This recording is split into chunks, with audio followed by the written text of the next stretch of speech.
The US and Saudi Arabia are scrambling to arrange a transfer of power in Yemen as the President Ali Abdullah Saleh receives medical treatment in Riyadh. Yemen's government says Saleh will return from Saudi Arabia within days, but reports suggest that he has suffered extensive burns and injuries from a rocket attack on his palace. Hussein Shobokshi joins us now from Jeddah. He's a columnist with the newspaper Ashaq al-Wasat. Thank you for joining us. Can you tell us what you are hearing about his injuries, about these possible burns? Is that true? Well, obviously there is some truth to that because he did undergo a cosmetic surgery, and usually cosmetic surgery in this particular case are related to burns. And what I understood are the burns are serious to the face, to the neck, and to the chest area.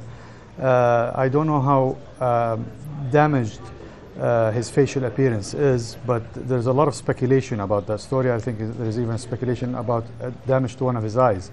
But again, I do emphasize these are just speculations roaming around. Sure. So despite this speculation, despite whether it's true or not, he is still saying through his vice president that he's coming back.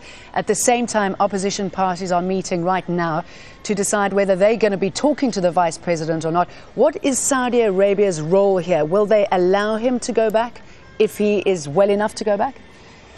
Well, it is the Yemenis who have to decide that. It's not only a Saudi matter. There are a lot of statements coming out from the official governing entity, the party in Yemen at the moment. Well, obviously this is understood. They were denying that he was injured. They were denying he has departed. So they are now insisting that he's coming back. I don't know how much to the truth this holds, because as the French say, these statements are merely pour la forme. They're just required statements by officials. I think right now there is a serious talk of an exit strategy to exercise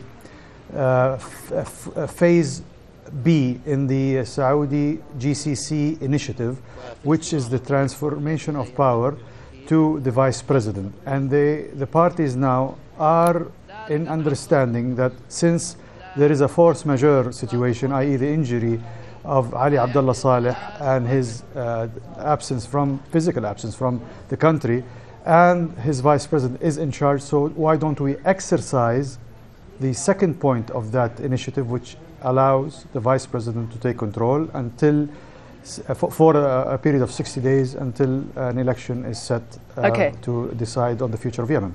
In the meantime, we are getting the sense that the Houthis, who are on the border with Saudi Arabia and have posed a real problem for Saudi Arabia for a very long time, are getting increasingly emboldened by what's happening in the country, that they've also got some support from opposition party members.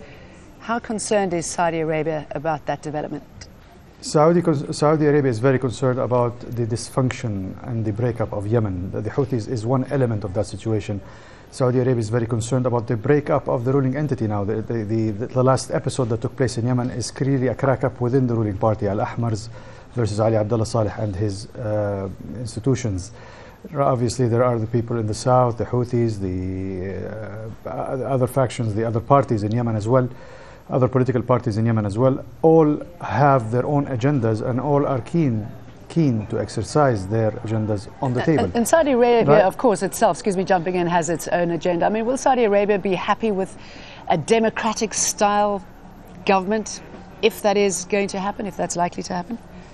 Of course, because a non-democratic style government has brought turbulence, has brought security issues within the borders of Yemeni Saudis, and we have had a huge headache because of that.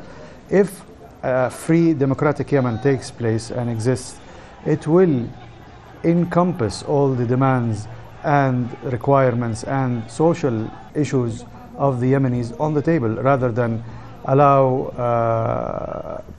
an absolute, brutal, corrupt style of government which affects the other parties and turns them into militant ones. Okay, Hussein Shobokshi, thank you very much for taking the time out to talk to us.